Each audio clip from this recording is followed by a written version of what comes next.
je pense que c'est une affaire d'immanence. Je suis dans un lieu qui correspond à mon cœur. Alors, Émeraude, ce que j'en ai compris en tous les cas, c'est un lieu où on privilégie tout ce qui peut favoriser la magie de l'âme et la rendre épanouie, tranquille, joyeuse. Et dans ce moment et ce lieu un peu privilégié, essayer d'ouvrir l'esprit à des choses nouvelles, à des choses innovantes, à des choses improbables. Et donc, moi, ce que j'avais compris du lieu, c'était ça.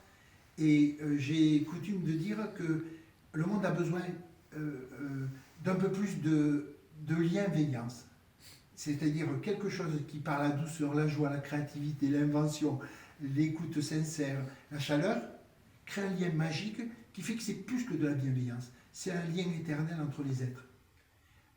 Alors donc, dans cette dynamique un peu poético-mystique, si j'ose dire, d'ailleurs moi j'ai souvent été victime de piqûres de mystique parce que souvent j'ai des lumières qui arrivent dans mon âme qui me font dire des mots un peu poétisés et qui sont bien plus simples que tous les grands discours.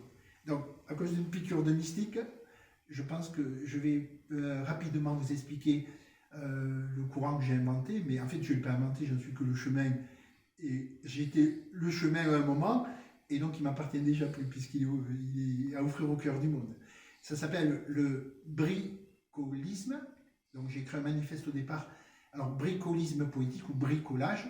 Bricolage, ça s'écrit B-R-I-S, comme un travail de brisure ou de destruction, même si c'est pas un mot que j'aime. Et collage, parce que c'est... Donc bricolisme, ça veut dire quoi? Je pense que tu vas couper quand tu voudras. Le bricolisme en soi, c'est qu'on est tous un peu des bricoleurs, au sens qu'on est tous capables, sans avoir aucune expérience, juste parce qu'on a eu une enfance, et que l'enfance c'est le lieu privilégié de l'invention, de l'imagination, de l'extrapolation du réel. Et bien, du fait de ça, on est comme les peintres du dimanche, les bricoleurs du dimanche. Et donc, bricoleur au départ, c'était le sens littéral du bricolage. Le gars avec peu d'outils, comme ça, il se crée son propre monde et il vit avec ça. Et en plus, comme c'est lui qui l'a créé, il a d'autant plus de liens éternels à sa production qu'il n'en aurait en allant dans un grand magasin où tout est déjà préparé. Donc, le bricolisme, c'est quoi? C'est qu'on fait un travail.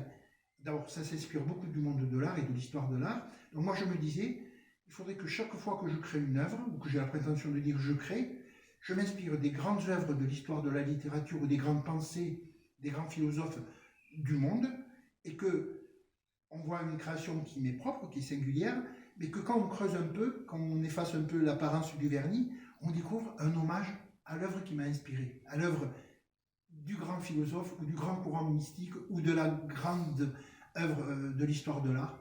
Et donc, Brie, c'est faire un travail de destruction de l'existant en s'en inspirant et faire un travail de détournement collage pour créer quelque chose de nouveau que j'appelle le Brie collage. Et donc, dans toute cette dynamique que j'improvise là rapidement, je voulais que le bricolisme ait quatre moteurs ou quatre piliers. Le premier, c'est que chaque œuvre doit créer sa forme. C'est-à-dire que moi, ce qui m'embête beaucoup avec les gens qui se disent artistes, c'est qu'ils sont des bons faiseurs. Ça veut dire qu'ils font toujours la même chose, mais avec un autre support. Et donc, le gars qui est un excellent sculpteur, il va sculpter. Un gars qui est un très bon peintre, il va faire de la peinture à l'huile. Alors, il changera le projet, mais le travail, l'art sera le même. Moi, je pense qu'il faut se mettre en danger, et c'est pourquoi j'ai dû créer une trentaine d'œuvres dans ma vie aboutie. J'ai 30 fois recommencé à inventer comment on le produit. C'est-à-dire que des fois, c'est de la peinture à l'huile, donc j'ai fait je ne vais pas citer des œuvres, mais j'ai fait une fois un grand tableau de 6 mètres, de 3 mètres par 2, pour montrer que j'étais capable de faire de la peinture comme on croit qu'un peintre doit faire de la peinture. Mais une autre fois, par exemple, j'ai été très intéressé par le métier du verre et par la céramique. Donc je suis allé à Venise, j'ai parlé avec un gars qui faisait des carrelages, ce qu'on appelle des petits émaux, et je lui ai dit, est-ce que tu pourrais produire à Venise pour moi 128 carrelages noirs et blancs, des petits carrelages de 20 par 20, et je viendrai les chercher, avec ça je vais faire une œuvre, et là, donc ces petits émaux, ces carrelages, je les ai récupérés, et j'ai fait une œuvre qui pèse 120 kg, qui fait 4 mètres par 3, et j'ai créé un mot croisé sur l'histoire de l'art, et donc j'ai croisé des émaux, c'est pour ça que j'ai appelé ça émaux croisés, et donc il y a les 3 quarts de l'œuvre, c'est un carreleur m'a aidé à installer ces 128 carrelages qui représentent 4 mètres carrés. Vous comprenez, 20 cm x 11 par 11. Et j'ai créé un hommage à l'histoire de l'art où il y a des définitions de mots croisés. C'est pour ça que ça s'appelle et mots croisés sur l'histoire de l'art du style épique, assaut contre la guerre en 8 lettres. D'après vous, c'est quoi épique assaut contre la guerre? Ça vous fait penser à quel? Si vous aviez ça dans un mot croisé. C'est difficile, hein, c'est difficile. Parce qu'en plus, je vous raconte de façon imagée, c'est pas. Eh bien, c'est Guernica, G-U-R-N-I.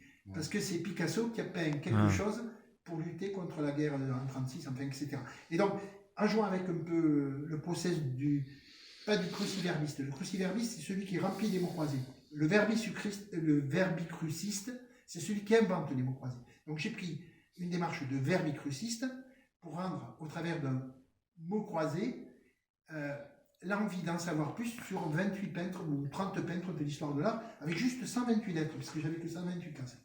Voilà, donc c'est pour vous montrer que j'ai fait un chemin. Après, une autre fois, j'ai un ami qui me dit, il y a un arbre qui est tombé à cause de la tempête à Melun, est-ce que tu ne peux pas inventer une œuvre avec cet arbre qui était immense, donc il a coupé, ça fait il a fait un arbre, un tronc d'arbre qui pesait presque 800 kg, mais qui était énorme. Et moi, je me suis dit, cet arbre-là, qui est du naturel, je vais essayer de trouver une idée qui rende hommage à la poésie de la lumière. Donc c'est un truc un peu fou. Hein. Donc moi, je pars toujours d'une envie ou d'un jeu avec des mots poétiques qui me fait après trouver et me donner les moyens de produire. Donc j'ai fait une œuvre que j'ai appelée Là-bas, l'abat-jour. L'abat-jour, pas... Donc c'est le jeu de mots, bien sûr, mais l'idée c'est quoi? C'est que ce tronc d'arbre, je l'ai fait couper en son centre. Donc c'est un gros tronc d'arbre qui était déjà bon, hein, donc j'ai pas eu de peine à lui donner renaissance par le concept d'arbre. Et je suis allé voir un gars qui faisait des vitraux, le gars qui fait les vitraux depuis 50 ans pour Notre-Dame de Paris, pour les plus grands musées du monde, dans le 15e, et je lui ai dit, voilà, j'ai fait une petite peinture, je voudrais que vous me la produisiez en vitrail, et ce vitrail, je vais l'incorporer à l'intérieur de ce tronc d'arbre. Il me dit, si c'est moi qui fais le vitrail, c'est pas toi qui vas signer le vitrail, puisque tous les gens me font ça, ils se servent de ma réputation de grand expert des vitraux pour me donner des images, et moi j'en sors un...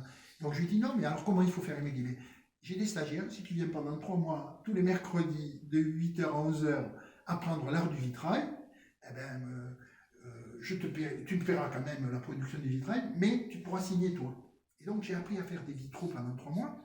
C'est pour expliquer ce que j'explique au départ. Hein.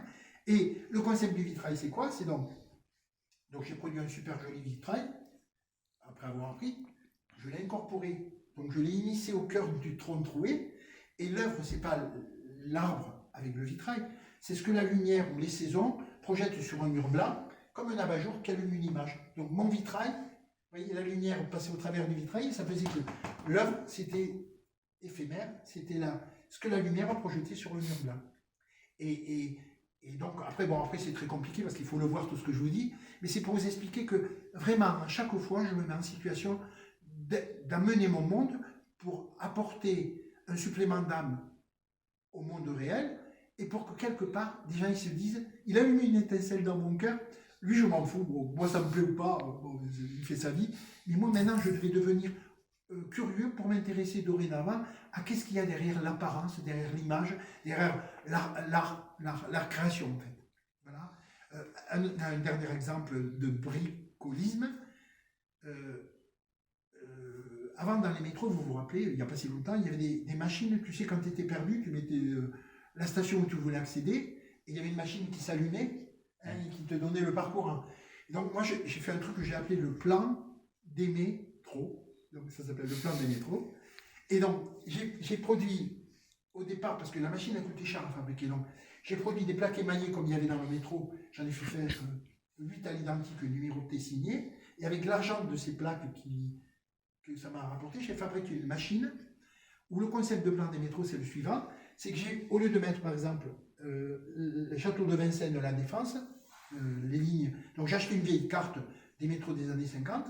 Il y avait 14 lignes, donc il y avait 28 peintres, donc j'ai choisi 28 peintres que j'aimais trop, du style, on va dire, Picasso et Frida Kahlo par exemple. Donc là où il y a écrit Château de Vincennes, j'ai mis Picasso, en haut j'ai mis Frida Kahlo, et j'ai lu leur biographie à chacun, et j'ai essayé de faire que tout le long de la ligne entre Picasso et Frida Kahlo, tous les traits de caractère communs, c'était des stations. Donc en réalité, quand on appuyait sur le bouton, par exemple, Frida Kahlo, on voyait s'éclairer tous les traits de son caractère, les 10 ou 20 ou 30 traits communs à celui à Bacon ou à Picasso qui était au bout. Et donc le plan des métros, c'est parti d'une idée très poétique, mais elle s'est incarnée par 28 peintres que j'aimais trop.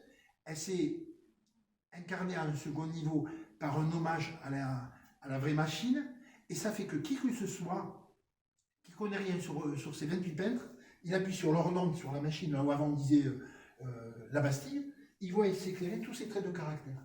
Voyez, bon. Donc vous comprenez un peu la versatilité et l'ambition créative que j'ai chaque fois de jamais faire pareil. Et bon voilà, donc ça c'était pour illustrer la notion de le premier élément. Chaque œuvre doit générer sa propre forme, au sens de sa finalisation.